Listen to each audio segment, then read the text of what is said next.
আমরা হজের তালিম করেছি। যারা হজে যাবেন আশা করি তারা অংশগ্রহণ করেছেন, বাকিরা অনলাইনে দেখতে পাবেন। সেখানে আমরা হজ কিভাবে করতে হবে বিভিন্ন ফিকহ এবং মাসাইলগুলো আলোচনা করেছি। কিন্তু শুধু এই ফিকহি মাসাইলের ভিতরেই হজের কাজ সীমাবদ্ধ নয়। শারীরিকভাবে যে কাজগুলো যেখানে করার কথা সেগুলোর পাশাপাশি যে মানসিক প্রস্তুতি এবং হজের মূল উদ্দেশ্য লক্ষ্য কী, কিভাবে সেগুলো আমরা অর্জন করতে পারি, সেখানে যে আল্লাহ তাআলা এই এত কাজগুলো রেখেছেন। কিছু তো খালি দৌড়াদৌড়ি, এই দৌড়াদৌড়ির মধ্যে কিছু আছে নাকি? সাফা মারা দৌড়াদৌড়ি করলাম, মিনাতে বসে থাকলাম, বসে থাকার মধ্যে হজের কি কাজ? পাথর মারলাম একবেলা, বাকি বেলা বসেই থাকলাম, গল্প গুজব আড্ডাতে কাটালাম। কিন্তু আসলে এই যে পুরো জার্নিটা, পুরো কাজগুলো 4-5 দিনের, এর মধ্যে যে কত কি জিনিসগুলো আছে এগুলো সম্পর্কে আমরা যদি একটু মোর চিন্তা করি এবং এটার উদ্দেশ্য হাসিল করার জন্য আমরা ফোকাস করতে পারি, তাহলে আসলে কিন্তু হজটা অন্যরকম হজ হবে, যে হজ আল্লাহ তাআলা চান। তা না হলে টিকিট, পাসপোর্ট আর এহরাম সবারই আছে, কিন্তু এর মধ্যেই হজের আসল কাজ শেষ হয়ে যায় না। যেমন নামাজের মধ্যে উঠা, রুকু, সেজদা সব করলাম, নামাজ হলো, কিন্তু নামাজের মধ্যে খুশু কিরকম হয়েছে? সবার নামাজ কি একরকম হবে? সবার সওয়াব কি একরকম হবে? এরকম হজের মধ্যেও দৌড়াদৌড়ি করলাম, বিভিন্ন জায়গায় গেলাম, কিন্তু কত মানুষের যে কি পরিমাণ নেকি হবে আর কত মানুষ যে কত ঠকে যাবেন এবং সেখান থেকে আসল উদ্দেশ্য মিস করে চলে আসবো, এগুলো নিয়ে আজকে আমাদের আলোচনা। আল্লাহ তাআলা এই ঘরের ওখানে যাওয়াটাকে হেদায়েতের কারণ বলেছেন। ওখানে গেলে আমরা আল্লাহর দিকে ধাবিত হব, হেদায়েত পাবো। আল্লাহ তাআলা বিভিন্ন চিহ্নগুলো আছে, এগুলো দেখে আমরা ইতিহাসকে স্মরণ করব। এই ঘরকে কে বানিয়েছিলেন, কার হুকুমে বানিয়েছিলেন, কিভাবে জমজম আসলো, তার ইতিহাস কি। সাফা মারোয়ার মধ্যে দৌড়াদৌড়ি করলাম, দৌড়াদৌড়ির মধ্যে কি ইবাদত? নামাজের রুকু সিজদা আছে, বুঝছি ইবাদত মনে হয়, কিন্তু দৌড়াদৌড়ির মধ্যে কি ইবাদত? কেন দৌড়াদৌড়ি করি, তার ইতিহাস কি? এই সব কিছু স্মরণ করার মধ্যে অনেক কিছু আছে। যে ইব্রাহিম আলাইসাল্লাম এবং তার বিবি হাজের আলাইসাল্লাম এবং ছোট বেবি ইসমাইল আলাইসাল্লাম কি ত্যাগ, কোরবানি আল্লাহর হুকুম মানার জন্য। যে কোনো কোরবানি করতে প্রস্তুত আছে মানুষ, সেই সেই কোরবানির শিক্ষা সেখান থেকে নিয়ে আসতে হবে। এগুলি হলো মাকাসিদুল হজের মধ্যে। আল্লাহ তাআলার এই হজের হুকুম যখন দিয়েছেন, বলছে আল্লাহর জন্য হজ করো, তো এখানে পুরো ইখলাস লাগবে। অনেকে আমরা হজ করি নামের আগে টাইটেল লাগানোর জন্যে। নামের আগে টাইটেলটা দিলে একটু সুন্দর লাগে, লোকেরা হজ করে এসে আমাকে ওই নামে ডাকলে ভালো লাগে, আর হাজী সাহেব না বললে মনটা খারাপ হয়ে যায়। কতবার হজ করেছি একটু বলা যায় কথা প্রসঙ্গে, নাউজুবিল্লাহ। এই সব কিছুই কবুল না হওয়ার লক্ষণ। ইখলাস প্রথমত লাগবে। হজের প্রত্যেকটি কাজে আমরা ইখলাস, আল্লাহ তাআলা বলছেন আল্লাহর জন্য হজ করো, তোমার নামের মধ্যে যোগ করার জন্য নয়, তুমি গল্প করে লোকেদের বলবা, শোনাবা, সেটার জন্য নয়। নবী করিম সাল্লাল্লাহু আলাইহি ওয়াসাল্লাম বলেছে যে আল্লাহ এমন হজ দেন যে হজের মধ্যে আমি লোক দেখানো কিছু চাই না, নাম কাম কুড়াতে চাই না, এমন যেন না হয়। এবং তালবিয়ার মধ্যে লা শারিকা লাকা বলি, যে শুধু আল্লাহর কোনো শরিক নাই, আমার ইবাদত শুধু আল্লাহর জন্য, এরকম ইখলাসের চিন্তা করা তালবিয়ার মধ্যে রয়েছে। ইমাম গাজ্জালী রাহমাতুল্লাহ আলাইহি বলেন যে হজ এভাবে যেন করবে যে কোনো রকমেই যেন আল্লাহ তাআলাকে খুশি করা ছাড়া কোনো কিছু তার কারো মনে না আসে। লোকেরা আমাকে হজ করে গেলে খুব সম্মান করবে, আগের মতো, আগের চেয়ে বেশি করবে, আমাকে সুন্দর করে ডাকবে, এগুলো যেন কিছু না থাকে। একমাত্র আল্লাহ কবুল করবেন, এই চিন্তাটাই মাথায় যেন থাকে।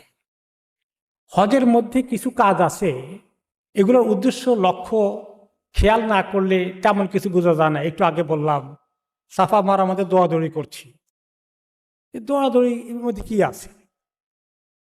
কিন্তু এটা আল্লাহ তাআলা বলছেন দৌড়তে হবে 7 বার, আমি দৌড়ি।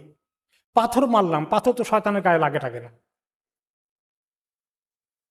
তো সেখানে এই ছোট ছোট পাথর মারার মধ্যে এটা এই কিসের ইবাদত? অনেক সময় নামাজের মধ্যে দোয়া পড়ি, তাসবিহ পড়ি, এগুলো মনে হয় ইবাদত, কিন্তু ওখানে এই পাথর মারলাম, এই বসে থাকলাম মিনায়, এমন কোনো কাজ নাই। তো এই যে পুরোটাই আসলে কাজের সময়, এই পাথর মারাটা আল্লাহর হুকুম মানা, এবং এই এর মধ্যে যে আল্লাহ তাআলার ইবাদতের তিনি যেভাবে বলেছেন আমি সেভাবে করব। এটা আমি বুঝি আর না বুঝি, এর উদ্দেশ্য লক্ষ্য যেটাই থাকুক আল্লাহর কাছে, কিন্তু আমার কাছে আসল হলো যে আল্লাহ বলেছেন আমি সেভাবে করব। এরপরে এই সব জায়গায় আল্লাহ তাআলার জিকির ফিকে থাকা এবং এই তাসবিহগুলো পড়া পড়া একটা হাদিসে নবী করিম সাল্লাল্লাহু আলাইহি ওয়াসাল্লাম বলেছেন, এই যে তাওয়াফ আল্লাহর ঘরের সাফা মারার মধ্যে যে জড়াধড়ি আছে, পাথর মারা, সব কিছু এই উসিলা হচ্ছে আল্লাহ তাআলার জিকির করা, আল্লাহ তাআলার কথা বেশি করে জিকির করা। তিনি যে বলেছেন আযকুরুল্লাহ কাসীরা, বেশি করে আল্লাহকে ডাকো। কোথায় আমরা ডাকি বেশি করে? হজের মধ্যে গিয়ে একটু বেশি করে ডাকার প্র্যাকটিস আমরা করলাম। আল্লাহকে ডাকতে হবে বেশি করে, ওই একটা তারবিয়ত নিয়ে সেখান থেকে আসলাম। এরপরে ওখানে গিয়ে শুধুমাত্র এই দৌড়াদৌড়ি করা না, এর ইতিহাস চিন্তা করা, এর মর্যাদা চিন্তা করা। আল্লাহ তাআলা বলেছেন যে ব্যক্তি আল্লাহ তাআলার হজের এই বিভিন্ন কাজগুলো, জায়গাগুলো, এই সিম্বলগুলো, এগুলোকে যে ব্যক্তি অনেক গুরুত্ব দেয়, সম্মান করে এবং এগুলোর ইতিহাস নিয়ে চিন্তা করে, তার মর্যাদা তার কাছে বড় হয়ে যায়। এটা তাকওয়ার একটা লক্ষণ। এই তাকওয়া পাওয়ার জন্য আল্লাহর ঘরের ওই জায়গাগুলোকে এভাবে আমরা সম্মানের সাথে, গুরুত্বের সাথে এবং সেখানে কোনো গুনাহ থেকে দূরে না থেকে তাকওয়ার মাধ্যমে আদায় করব। এই জন্য আল্লাহ তাআলা হজের সম্বলের মধ্যে সবচেয়ে বড় সম্বল বলেছেন তাকওয়ার সম্বল।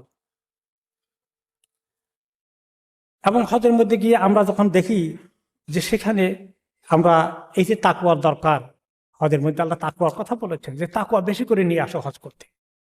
এই তাকওয়াই তো আসল সম্বল মুমিনের জন্য। কবরে যাওয়ার জন্য কোন সম্বলটা বেশি কাজে লাগবে? এই তাকওয়ার সম্বল। বিভিন্ন আমলের মাধ্যমে তাকওয়া অর্জন করেছি, সেই সম্বল।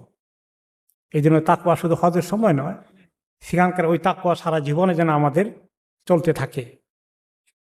হজের মধ্যে এই যে মানুষের মধ্যে দুর্বলতা আছে, মানুষের মধ্যে খাহেসাত হালাল থেকে হারামের দিকে নিয়ে যায়, সেখানে হালাল সম্পর্কটাকে থেকেও দূরে থাকা।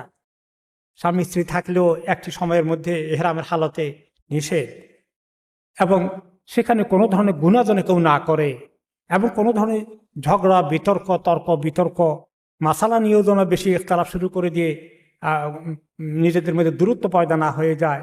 উম্মতের মধ্যে এরকম বিভেদ সৃষ্টি করা এবং খুব বেশি বাড়াবাড়ি করা, এগুলো যেন না হয়। আমরা সবাই যেন একে অপরকে আল্লাহর বান্দা হিসাবে দিনই ভাই মনে করে চলি। এরপরে সকল জায়গায়, যেটা আমরা একটু আগে বললাম যে আল্লাহ রাব্বুল আলামিনের এই স্মরণটা থেকে যেন কোনো গাফেল না হয়ে যায়, প্রতিটি সময় আমি ইবাদতের মধ্যে আছি, এরকম একটা মন মানসিকতা যেন থাকে। তারপরে হলো সারা পৃথিবী থেকে মানুষ হজে আসছে, এবং সেখানে সবাই আমরা একটি পরিচয় যে আমরা আল্লাহর বান্দা নবী মুহাম্মদ সাল্লাল্লাহু আলাইহি ওয়াসাল্লামের উম্মত। সবার সেখানে একসঙ্গে দেখা সাক্ষাৎ হয়েছে, বিশাল একটা সমাবেশ হচ্ছে। কে কোন দেশের বিভিন্ন আঞ্চলিকতা ভিত্তিক, ভাষা ভিত্তিক, বর্ণভিত্তিক জাতীয়তাবাদ, এগুলোর ঊর্ধ্বে উঠে আমরা ইন্না হাযিহি উম্মাতুকুম উম্মাতান ওয়াহিদা, এই গোটা মুসলিম জাতি একটি জাতি। ছোট ছোট ক্ষুদ্র ক্ষুদ্র রাষ্ট্রকেন্দ্রিক জাতীয়তাবাদের এই ধারণা, এটা কিন্তু জাহিলিয়াত, আল আসাবিয়াত জাহিলিয়া। মুসলিম উম্মা এক উম্মা, এই অনুভূতিটা সেখানে আমরা যেন জাগ্রত করি, এবং সেটার জন্য অন্য দেশের মানুষকে, অন্য ভাষাভাষী মানুষকে দেখে আমি যেন তাদের সঙ্গে আগ্রহ করে কথা বলি, তাদের সঙ্গে সম্পর্ক সৃষ্টি করি। সারা দুনিয়ার মানুষ আসবে, উম্মাতের অবস্থা নিয়ে ফিকির করবে। যারা দায়িত্বশীল পর্যায়ের লোকজন আছে, যারা মুসলিম উম্মার লিডার আছেন, তারা বসবেন, দেখা সাক্ষাৎ করবেন।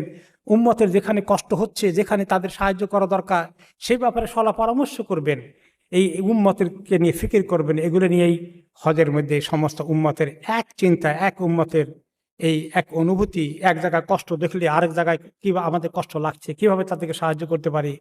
যদিও বাস্তবে ইদানিং এগুলো হচ্ছে না আমাদের দুর্বলতার কারণে, কিন্তু এটাই অন্যতম একটা মাকসুদের মধ্যে, হজের মধ্যে আছে যে উম্মতের ঐক্য, ইত্তেহাদ, আন্ডারস্ট্যান্ডিং পয়দা করা। এসব কিছু হজের মধ্যে সুযোগ রয়েছে। আল্লাহ তাআলা যেন উম্মতকে এই সুযোগগুলোকে এই সম্ভাবনাগুলোকে সামনে রেখে এমন স্পিরিট নিয়ে আমরা যেন হজে যাই, আর সেখান থেকে এমন স্পিরিট নিয়ে যেন আমরা ফেরত আসতে পারি। আল্লাহ তাআলা যেন তৌফিক দান করেন।